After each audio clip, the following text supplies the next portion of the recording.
All right, welcome to our friend podcast that we believe we're going to call We're Friends No Matter What, right? This is kind of a podcast where we're going to tell stories of our lives, whether it's adventures we went on with our significant others, friends, or adventures we're going to do. Other. If I'd like to get your guys' feedback, whoever's listening, on if you like the length of it, whether it's 15 minutes, 20, 30, 45, an hour, and then also how often would you like it? Weekly, monthly, every other week? Let me know in the comments or just text me. With me, I have Forrest Slater. Oh, what's up, guys? That's where I'm supposed to talk, huh? Hey, guys. And I also have Clark Felt, both of my good friends. Hello, hello. Cool, so we'll just get right into it. I don't know, do you guys have any cool things you guys want to talk about or that you've done recently? I have some questions about censorship. What are we allowed to say in this podcast? Yeah, what's our rating here? What are we going for? Are we keeping it PG? Or this is good questions. I didn't think about this. Yeah, because it's like the start, are we allowed, so we gotta... what kind of swear words are we allowed to put in there? Me, I think... Man, if it were me, I'd say just say whatever, but... Sounds good. But I'm also end of discussion. Yeah, Just kidding. I'd say whatever as long as you're comfortable with it, because I know our friend group, there's no judgment between all of us. Right. So right. We don't care what other people say. So. Yeah. So uncensored, perfect. Uncensored. Yeah. But you got to put it on there. You know, this is exactly. This is raw. This is just so they know ahead of time too. Yeah. Mm-hmm. Cool. I like that. That's a good question. I didn't think about that. Yeah. Clark, you said you were in Bear Lake for a weekend. Yeah, so I'm a finished carpenter right now by trade. I work by myself, and sometimes I'll hire a friend out who's another finished carpenter. Which, by the way, I haven't had an invite. To Bear Lake, or just to work with you. I'm so sorry. Also, who's gotten you the most work? That's true. You have gotten me work before. So I've also got Clark work because we're good friends like that. Okay. You know, differences aside, I will hire you. It's a boatload of fun. Anyway, this friend, he invited me up to Bear Lake, and he has a friend who lives up there who has a vacation property at a trailer park, and this friend has a double wide trailer, and when I first got there, I was shocked. It is so big on the inside of that trailer. It's got 3 bedrooms, 2 full baths, and a full kitchen and everything, and it was big enough for like you to raise a family in. I was so surprised. What's crazy with trailers is they can be super nice. Yeah. And under $100,000. It was. But here's the catch: you're buying it for $100,000, but then your HOA fee is just as much as your mortgage. Yeah. Interesting. Because what a lot of them will do is you buy the trailer, but then you lease the land it's on. Oh, that's right, because you don't own the land under your trailer. Right. Uh-huh. So I'm in property management, so we have a lot of people who we manage trailer parks. Mm-hmm.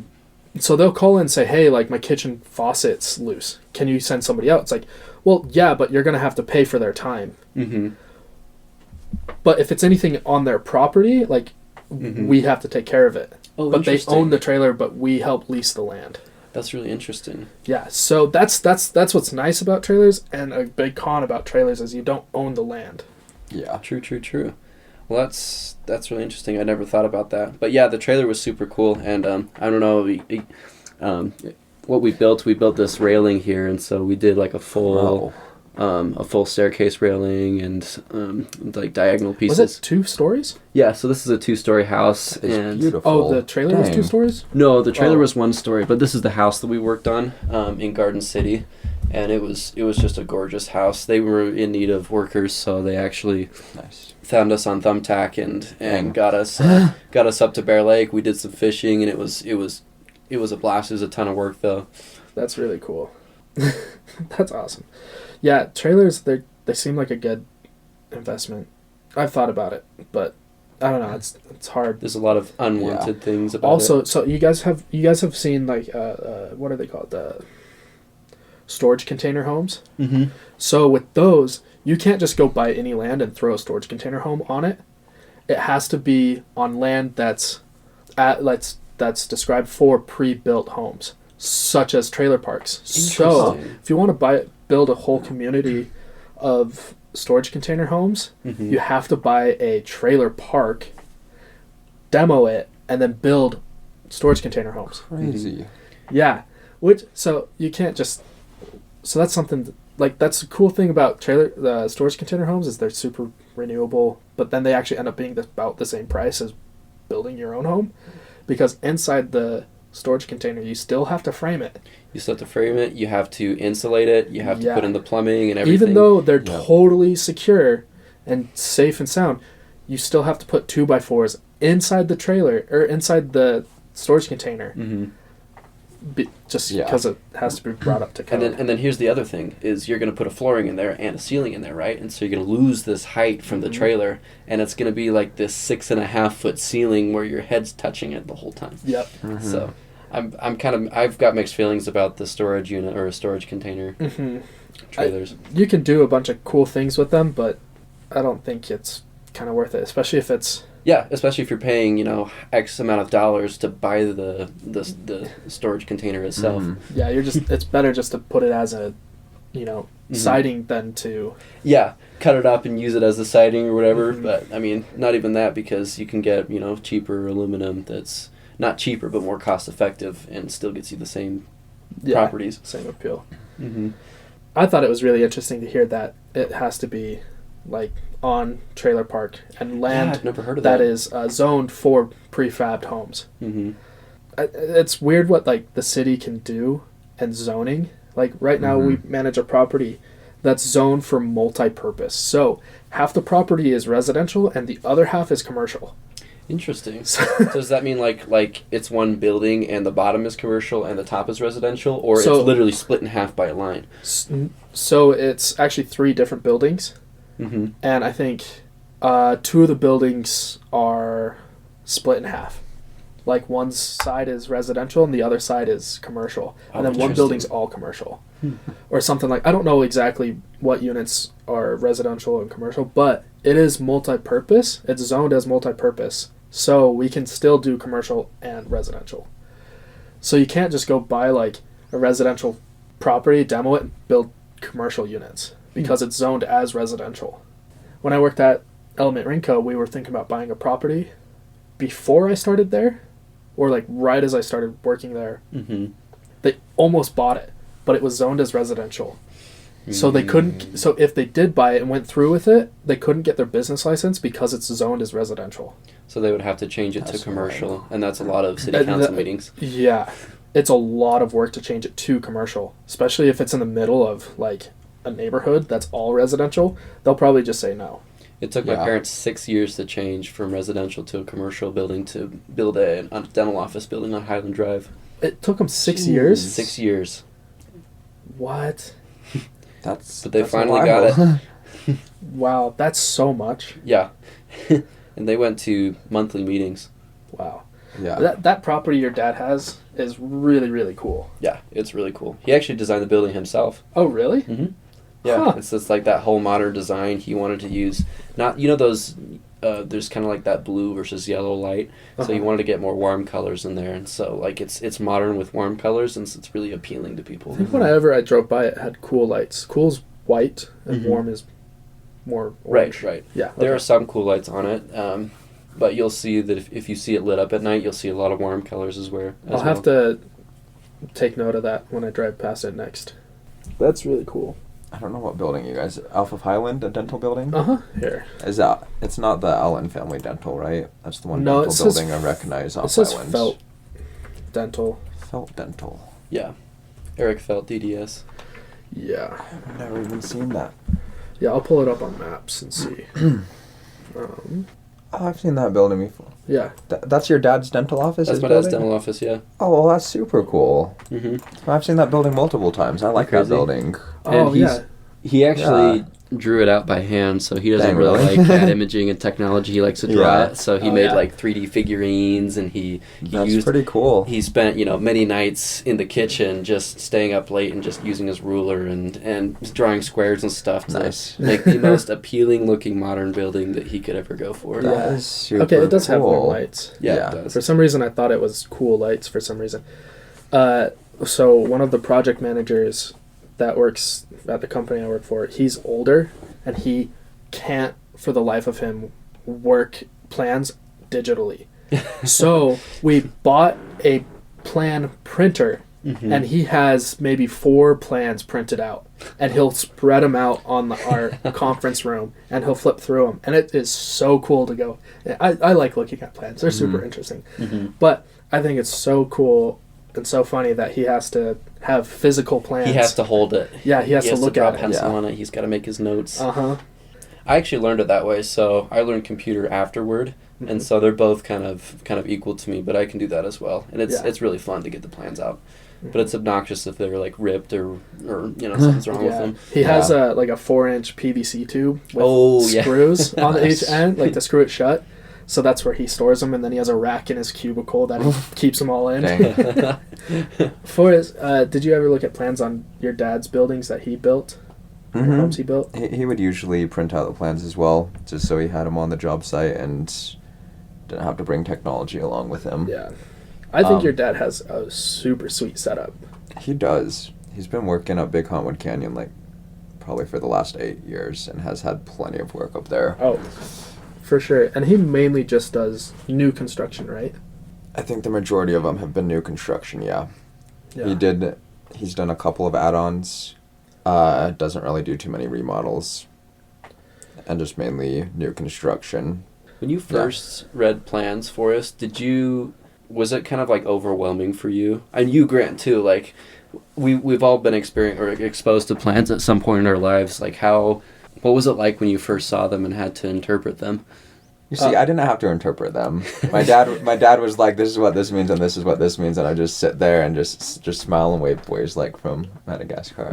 You know, I'd be like, "Oh, cool." Yeah. I did do AutoCAD, the architecture class at Brighton High School, though. So I did actually draw my own house and design my own house and actually learn about plans. That's cool. Yeah, so that was fun. With me, it was just like, oh, this is everything you need to know about the building. So I thought that was really interesting, that the architect could figure out everything you need to know about the building, especially like the square footage or the cube footage of the concrete that they're going to use. Yeah. And how many pounds of concrete it's going to take. I was like blown away by how detailed it was, but it makes perfect sense. A lot of it made sense right off the bat to me because I like looking at maps and looking at that kind of stuff. I've always done that. But it was a little overwhelming, like you said. Like, yes, it was a little overwhelming. But then the more I looked at it for this stuff, it made sense. There comes like this switching point where you go from like super confused to just like, oh, you see the plants in 2D and you imagine them in 3D and you know exactly how the house is going to look. You know, you have an intimate knowledge of everything in the walls and everything. It's this X-ray vision. It's kind of cool. Something that's also I've started seeing on like TikTok and Instagram is people are coming up with in the wall pest control systems. Interesting. Yeah, so it just drills through the stud and it's sprayers in the walls. So when you call pest control, they'll come up, hook up to your house and spray your whole house and then walk away. So they don't have to even enter your home to spray your house. So that's super cool. I've seen that and it's like, oh, that's really cool. And a lot of them are like, hey, if you're building a home, here are 5 to 10 things that you should do to future-proof your home. And one of them is the pest control. Another one is making sure you have 220 volt in your garage for electric car charging. Right, because those are going to be more prominent soon. Yeah, I think by 2025, California, all new cars have to be electric. Well, I mean, you should put 220 in there anyway, even if if you're planning on finishing your basement or something, you should still have that at the ready. Yeah. There's people like putting ovens in their garage for an extra oven and they don't have space in their kitchen. Like you can use 220 for a lot of things. Yeah, like even like a dryer or a washer needs 220. Put those in your garage. But it's just, that was something that I never would have thought of. And there's a lot of very small details in building that can future-proof your home that I've always thought is interesting. It's like, oh, people are super creative and everything. Construction's wild to me, and a lot of it's just people don't know what they're doing until they get there. They're just figuring it out as they go.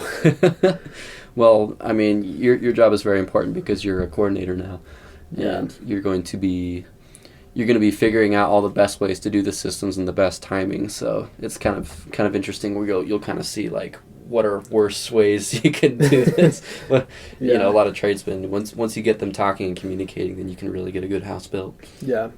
So I'm going to be moving into overseeing plumbing and electrical in all plumbing and all electrical in all new builds, maintenance, and home calls in the next 2-3 months. That's pretty busy. Yeah. So, and plumbing's super interesting, and there's a lot of weird codes in there that you wouldn't think make sense, but then they're like, oh, you have to use this kind of junction because it actually flows way better than this kind of junction, but this junction. Yeah, It's I've read through the IRC code book. I know all of those plumbing codes, and they are exquisitely detailed. Yes. Yeah, and it blows my mind. So anyway, I'm very excited to do that. So the whole reason why they want me to do this is so that my boss doesn't have to talk to the plumbers and electricians every day. Oh, that's awesome. So you're literally the coordinator. Like Yeah, I literally like the project managers come to me to schedule the plumbers to go do there and get the bids from me. That's really smart. Yeah. Especially when you have project managers working over, I don't know, how many properties are they working at a time? We have 5 project managers, and I think each of them have 2 to 3 projects they're working on right now. Mm-hmm. Okay. Wow. Or and more. each project takes 4 to 8 months, right?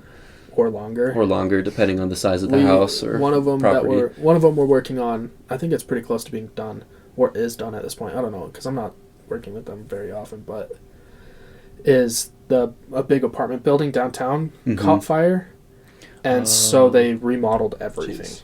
That's a big project. It was a big project, and I think they're last I remember, which was a couple months before October, they were putting in floors, so it's probably done now, or at least that floor they were working on is done now.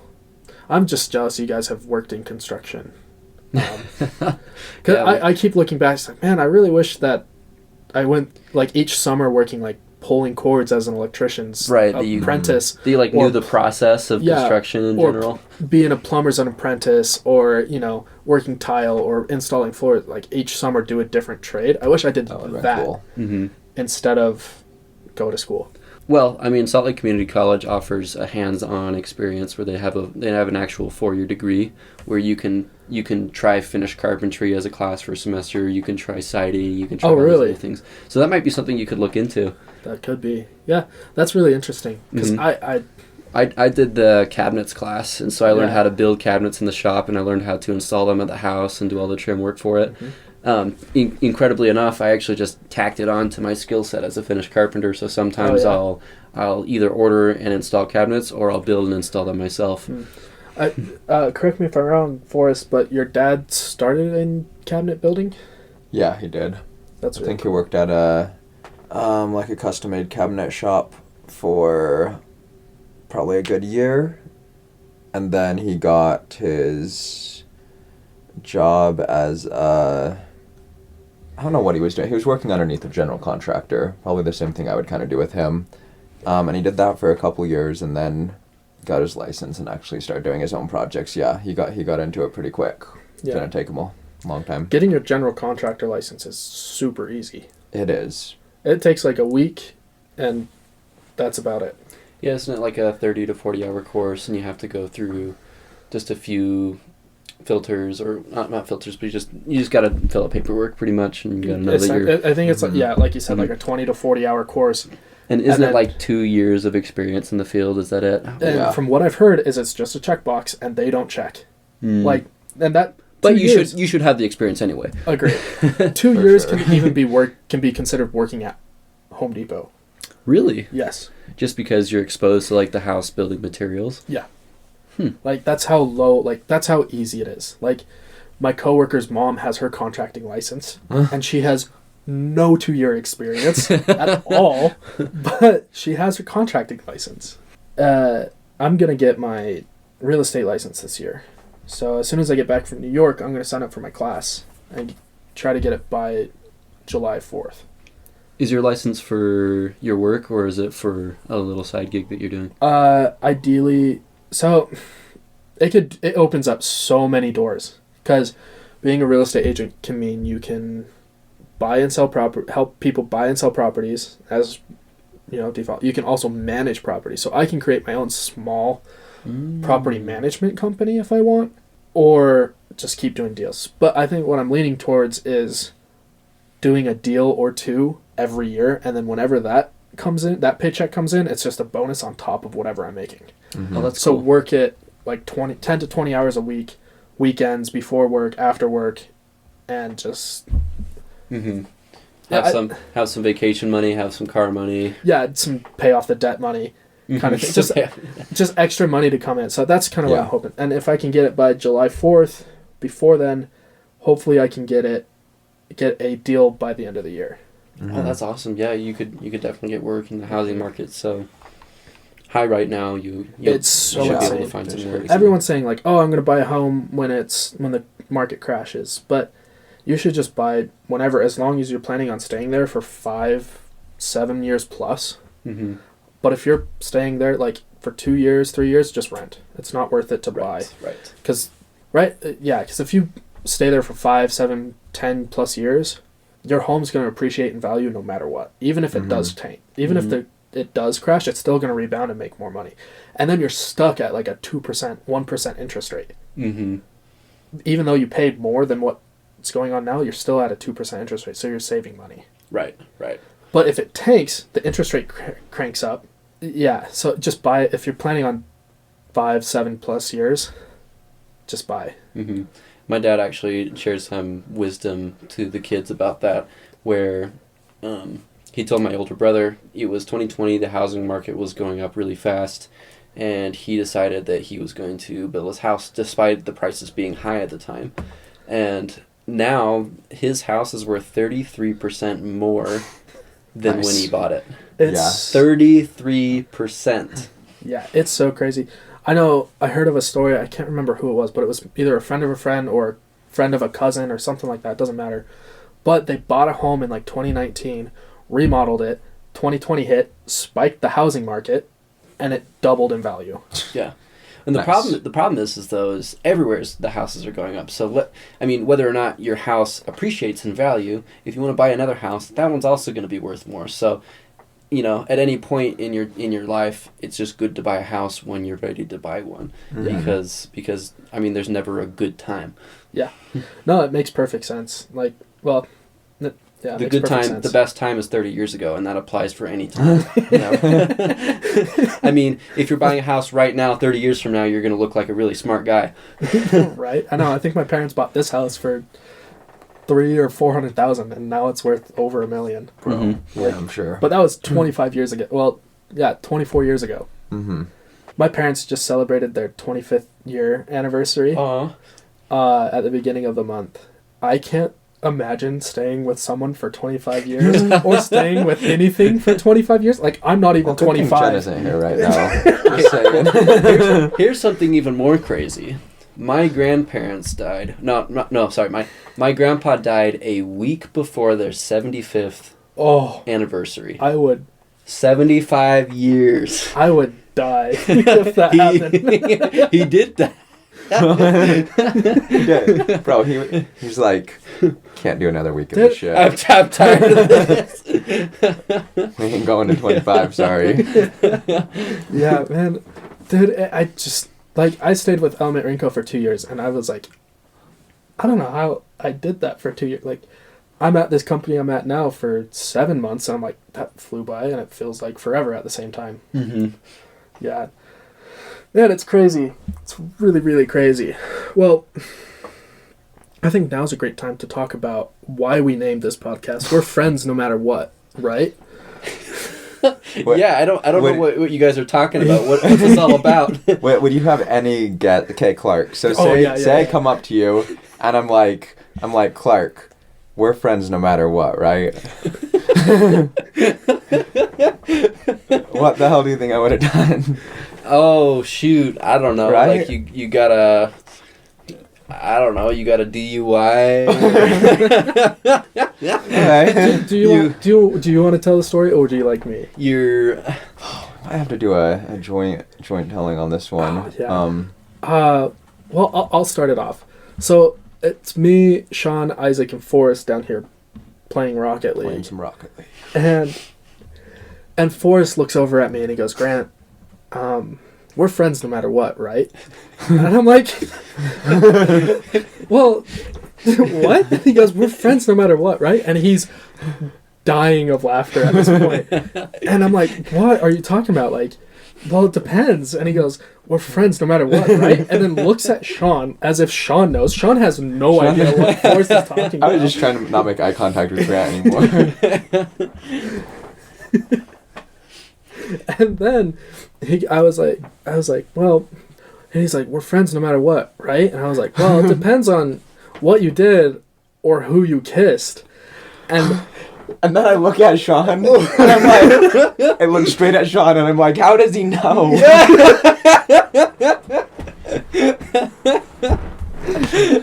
This all happens. Go ahead, Forrest. Tell the rest. Tell the rest. I mean, end of story right there. Yeah, I think you gotta tell the rest from here. Story. No, Sean and Isaac were still confused as... I always say confused as fuck. But it's non-censored. It's a non-censored podcast. Yeah, say what you want. They were still as confused as fuck. And because I looked straight at them and I was like, how does he know? And then Kate had told Grant like literally the night after. And so I spent like this whole... Dude, Kate can't keep a secret if her life depended on it. Let's be honest here. And so Grant had known for like a week by then. And I was like, I'll tell Grant eventually, because why not? But so you're telling me Grant knew that you've been... playing tonsil hockey with my sister. Right. Exactly. And she's been kissing and telling to Grant. Yeah. You had good intentions to tell. I was going to. That's how that conversation got started. Because we're friends no matter what, right? So that's that story. And I think that's a great name for this podcast, because all of us are friends no matter what, right? And you're still friends, right? I think so. I mean, that's up to Grant. I was already committed. I mean, I don't know what Grant like. Yeah. You knew about the consequences, and you. It was one of the funniest times I've ever had with Forrest. Right up next to I almost witnessed gay. that was another great. When you and Sean were like 2 inches away from kissing, maybe even an inch. Oh yeah, we were pretty close. We were up in Island Park with, I think it was me, Forrest, Sean, and Bryce. Yeah. Very weird. Like, weird is a wrong term, but it's the only term that comes to mind of friends. Mm. Right? Yes. Like the essence of close friendship. I mean, we're all really good friends. Anyway, it doesn't matter. And so, what are you trying to get around here? It's just like, not like the group like you initially put together, right? Mm-hmm. With like, anyway, it's just weird. There's nothing wrong with it. We all had an amazing time up there, and it was so much fun. And we all ended the trip being better friends than we were at the beginning. Closer, more intimate friends, right? Way closer and way more intimate. Especially Grant and Sean. But I mean, Bryce is a huge fisherman, and at like the Bryce's ass was out on the lake like 24/7. Yeah, at the ass crack of dawn, he's out there jigging his fishing poles, and I'm like, cool, dude. I mean, I love that for you. I'm not a huge fisherman, but you do you. And then, but me, Forrest, and Sean, we all like board games, and we spent most of our time indoors. I think it kind of bugged Bryce, but to each their own. Yeah, to each their own. And we all, I mean, we did go out and fish a little bit, and he came in and played games with us, and I felt like it was great. It was a lot of fun.